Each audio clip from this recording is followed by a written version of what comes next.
जिंदगी के लिए जो आप सोचते हैं, ऐसा जरूरी नहीं कि जिंदगी भी आपके लिए ऐसा ही सोचे। मेरा नाम प्रिया है। जब कोई पिता के जवान लड़की अगर घर में हो तो माँ बाप के लिए चिंता का विषय होता है। अब मेरी उम्र 18 के ऊपर हो गई थी। कई रिश्ते आए लेकिन कहीं बात बनी नहीं। फिर एक दिन एक रिश्ता आया तो हमारे शहर से थोड़ी दूर गांव में रहते थे। लड़के का नाम पंकज है। लड़का अच्छा था और मेहनत मजदूरी करते लड़के की मां नहीं थी। शादी की तैयारी होने लगी। मैं भी इस बात से खुश थी, लेकिन मेरे माँ बाप की चिंता अब दूर हो रही है। लेकिन मेरी जिंदगी में आगे क्या होगा इसका मुझे पता नहीं था। शादी की तैयारियों में समय निकलता गया और आखिरकार शादी के दिन भी आ गया। शादी वाले दिन जैसे लड़के के चेहरे पर खुशी और उत्साह रहता है, ऐसा कुछ भी मुझे उनके चेहरे पर दिखाई नहीं दिया। उन्हें देखकर ऐसा लग रहे थे जैसे उनकी शादी उनकी मर्जी के बिना करवाई जा रही है। लेकिन मैं मन में यही सोच रही थी, जो भी ख्याल मेरे मन में आ रहे हैं ऐसा कुछ भी ना हो। अपनी जिंदगी में अच्छे होने की उम्मीद लिए मैं बैठी थी। मैं शादी करके मैं उनके घर गई। घर गांव में था। मुझे ये तो पता नहीं था, लेकिन उनका घर खेत में है। घर के आसपास थोड़ी दूरी तक कोई घर नहीं दिखाई दे रहा था। उनका घर भी बहुत बड़ा था, मगर इतना बड़ा घर और सिर्फ 3 लोग रहते थे। मुझे घर में जाते ही थोड़ी बेचैनी होने लगी, लेकिन फिर मैंने सोचा कि नई जगह है, ऐसा होना स्वाभाविक है। थोड़े दिनों में शायद मेरी आदत हो जाएंगे, मेरी तरह शायद सभी लड़कियों को होता होगा। इन्हीं सब बातों में मेरा मन खोया रहा था। लेकिन अभी सबसे बड़ा ख्याल ये थी कि क्या मेरे पति मुझसे शादी करके खुश है या नहीं। अभी तक मैंने उनसे कोई बात नहीं की और मैं इसी इंतजार में थी कि उनसे बात हो। सुहागरात पर मैं अपने कमरे में थी, सेज पर बैठी उनका इंतजार कर रही थी। मन में कई तरह के सवाल और ख्याल थे। आगे क्या होगा इस बात से मैं घबराई थी। धीरे धीरे समय बीतता गया और इंतजार करते करते आधी रात हो गई, लेकिन अभी तक मेरे पति कमरे में नहीं आए थे सोने के लिए। आधी रात के बाद मैंने सोचा कि शायद किसी काम में होंगे। शादी में बहुत काम होते हैं और सब उन्हें संभालना होता है। ये सोचकर मैं वही बिस्तर पर सो गई। सुबह मेरी नींद खुली और मैं तैयार होकर बाहर गई तो वो मुझे घर के बारांदे में सोए दिखाई दिए। शादी की पहली रात कोई अपनी पत्नी के कमरे में ना सोकर बाहर क्यों सोएगा।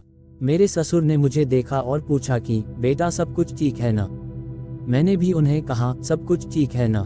मेरे ससुर ने तब कहा कि बेटी मैं तुम्हें संजय के बारे में कुछ बताना चाहता हूँ। मेरा बेटा मन का बहुत अच्छा है, लेकिन इसे छोटी छोटी बातों पर गुस्सा आ जाता है। अब इसे समझना तुम्हारा काम है। बेटी थोड़ा सा समय देना पड़ेगा। अब तुम दोनों एक दूसरे को समझना पड़ेगा। बस इसके गुस्से और कम बोलने का बुरा मत मानना और ज्यादा सवाल मत पूछना। ये बात मुझे कुछ समझ नहीं आ रहे थे, पर सिर्फ इशारा करना था। लेकिन मैंने उस समय सिर्फ हाँ कहकर उनकी बात मान ली। मैं उनसे और कहती भी क्या। मैं सुबह सुबह जब घर का काम कर रही थी तब मैंने देखा कोने में एक दरवाजे पर बड़ा ताला लगा हुआ था। घर में ही इतना बड़ा ताला क्यों लगा कर रखा है, ये बात मुझे अजीब लगी। मेरे पति घर से चले गए थे। मैं पूरा घर देख रही थी, साथ में सफाई भी कर रही थी। उस दरवाजे के ताले ने मेरे मन अभी भी सवाल उठा रखे थे। मैंने ससुर जी से बोला कि पापा जी इस घर की चाबी दे दीजिए, सफाई कर देती हूँ। वो बोले नहीं रहने दो, इसके नीचे एक छोटा कमरा है, उसमें जाने की कोई जरूरत नहीं है। उन्होंने जिस तरह से बोला उनको देखकर ही मैं डर गई। पता नहीं उन्हें इस बात पर गुस्सा क्यों आ गया। उस समय मैंने सिर्फ हाँ में सर हिला दिया, लेकिन फिर बाद में सोचती रही कि आखिर वहाँ क्या राज है। कुछ देर बाद मेरे ससुर भी घर से चले गए। मैंने पूरा घर देखा, लेकिन मैंने कहीं नहीं मेरी सास की एक भी तस्वीर नहीं देखी। ये बात थोड़ी सोचने लायक थी। नया घर और लगभग सुनसान जगह पर उसमें भी कई सवाल उठते हैं। ये सब मेरे लिए बड़ा अजीब था। रात हो गई और वो और ससुर जी दोनों घर आ गए। खाना खाने के बाद मैं अपने कमरे में गई। जैसा कि मैंने कहा, मुझे अब इस घर में थोड़ा अजीब सा लग रहा था। घर में बात करने वाला कोई नहीं।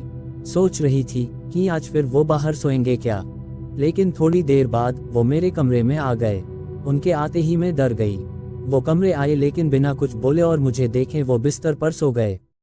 शायद उनके पिता ने उन्हें समझाए होंगे।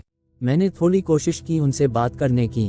उन्हें बोला कि आपको ठंड लगे तो ये कंबल ले लेना, लेकिन उनका कुछ जवाब नहीं आया। मैं भी कुछ समय के बाद सो गई।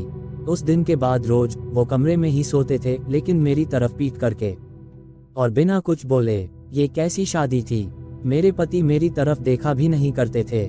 मेरे ससुर ने पहले ही समझाया था कि ज्यादा सवाल नहीं करना, इसलिए मैं कुछ नहीं बोलती या पूछती ही नहीं थी। एक रात मेरी नींद अचानक खुली तो मैंने देखा कि वो कमरे में नहीं है। मैंने सोचा कि बाथरूम गए होंगे, लेकिन जब कुछ देर होने के बाद भी वो नहीं आए तो मैंने कमरे के बाहर जाकर देखा। कमरे के बाहर बरामदे में कहीं भी मुझे वो नहीं दिखाई दिए। मैं फिर अपने कमरे में जाने लगी, लेकिन मेरे मन में ख्याल आया, उस ताले वाले दरवाजे का उस दरवाजे के सामने में गई तो वहां अब ताला नहीं था, बल्कि वो अंदर से बंद था। मैं खड़ी खड़ी यह सोच रही थी कहीं वो अंदर तो नहीं। तभी मुझे धीमी धीमी आवाज सुनाई दी। यह आवाज किसी औरत की थी और ध्यान से सुनने पर वो बेटा बेटा बोल रही थी। मैं डर गई और वहां से भागते हुए सीधे मैंने अपने कमरे में जाकर सो गई। मैं बिस्तर पर सोए हुए यही सोच रही थी कि ये सब क्या है, तभी वो कमरे में आ गए। मैंने सोने का नाटक किया। अब उनके आने से मुझे डर लगने लगा था। जैसे तैसे मैंने अपने डर और विचारों पर काबू किया। बंद दरवाजे से किसी औरत की आवाज आ रही थी। क्या वो मेरी सास की थी? मेरी सास की एक भी तस्वीर क्यों नहीं है? क्या वो जिंदा है? और अगर है तो उन्हें इस तरह बंद करके क्यों रखा गया है? जब घर में इतने राज हो तो नींद कैसे आ सकती है? रात में ठीक से सो नहीं पाए। बिस्तर पर पड़े पड़े मुझे ये ख्याल आया कि मुझे उस कमरे में जाकर एक बार जरूर देखना चाहिए। उस कमरे में जाना है तो चाबियों के साथ आना होगा। मैं वहां से चली गई। उस रात के बाद मैं बड़ी बेचैन हो गई थी, लेकिन मेरे पति के स्वभाव में कोई बदलाव नहीं आया था। उनके लिए ऐसा था जैसा कि कुछ हुआ ही नहीं हो।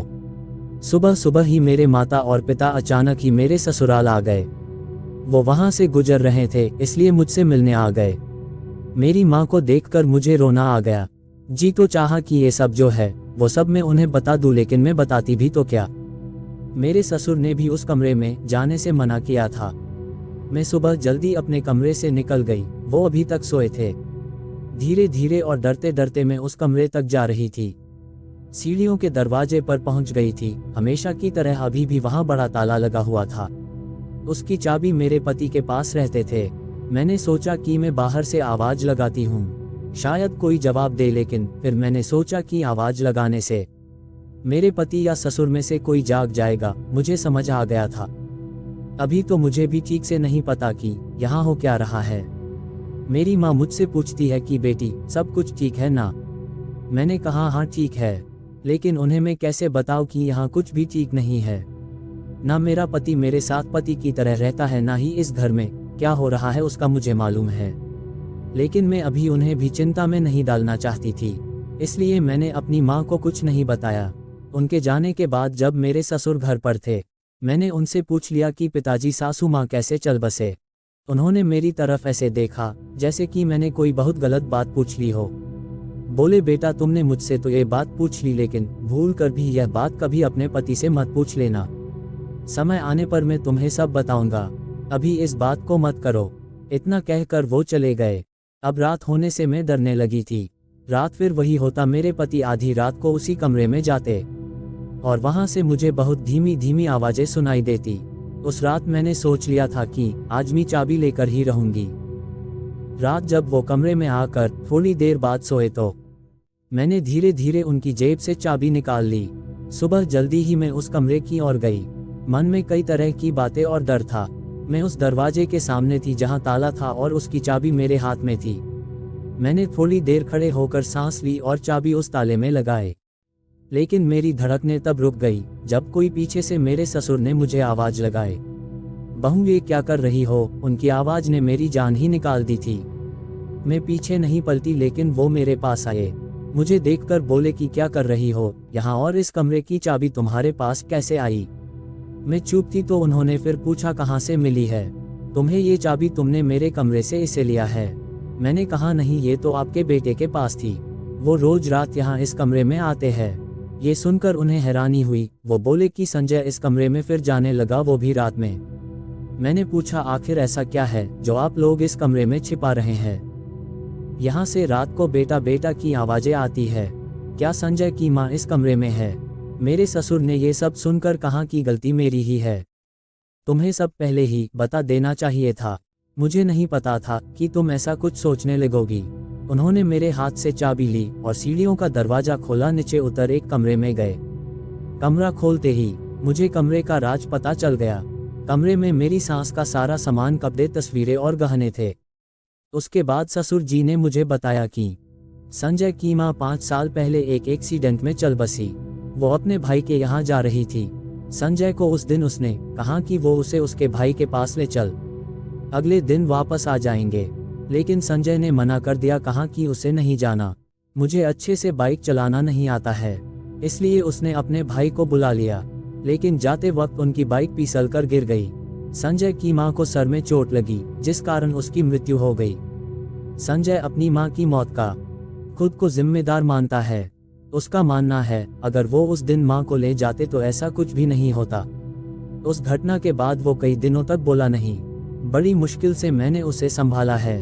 बात बात पर वो अपनी मां को याद करके खुद को रोने लगता है, गुस्सा करने लगता है, खुद को दोष मानने लगते हैं। उसे उसकी मां की याद ना आए, इसलिए उसका सारा सामान मैंने यहाँ पर रख दिया। वो अपनी मां से बहुत प्यार करता था।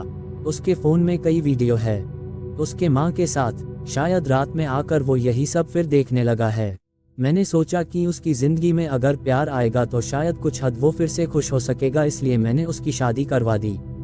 दोस्तों, ये थी आज की कहानी। हमारी चैनल पे अच्छा लगे है तो अपने दोस्तों के पास शेयर करना ना भूलें और लाइक करें। और हमारी चैनल पर रोज रोज नई नई कहानी लाते हैं और आप लोग मुझे सहयोग करें। आप लोग हमारी channel good in stories subscribe करें।